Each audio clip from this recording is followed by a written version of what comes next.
আতঙ্কিত হওয়ার কিছু নাই। গতকাল আমাদের কমিশনার মহোদয় ব্রিফ করেছেন।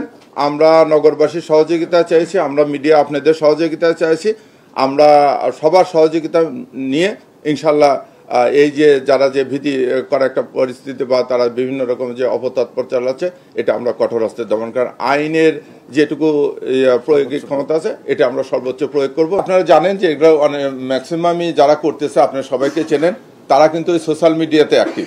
তাদেরকে কোনো সময় যে সমস্ত ফেজে করতেছে তাদেরকে রাজপথে দেখা যায় না, আর ধরছে। আমরা কয়েকজনকে দেখলাম অত্যন্ত নিরীহ, একজন রিক্সাওয়ালাকে 500 টাকা দিয়ে একটা স্লোগান দিয়েছে, দিয়ে সেটা ভিডিও করে ছেড়ে দিচ্ছে। সেই রিক্সাওয়ালা বলতেছে যে আমি নিরীহ মানুষ, আমি এর বাইরে কিছু জানি না।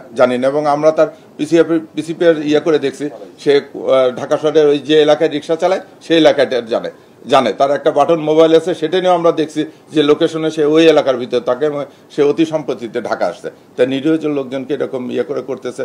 আর বড় বড় যারা আপনি বললেন যে সমস্ত যারা অনেক জ্বালাময়ী বক্তৃতা, তারা তো দেশের বাইরে থেকে বলতেছে বলেই নিরীহ লোকজন একটু করতেছে। আমার ধারণা যে আপনারা যদি প্রচারণাটা ঠিক মতো চালান, আপনারা যদি সামাজিক এই দায়িত্বটা নেন, তাহলে মানুষের ভিতর থেকে ভীতিটা কেটে যাবে।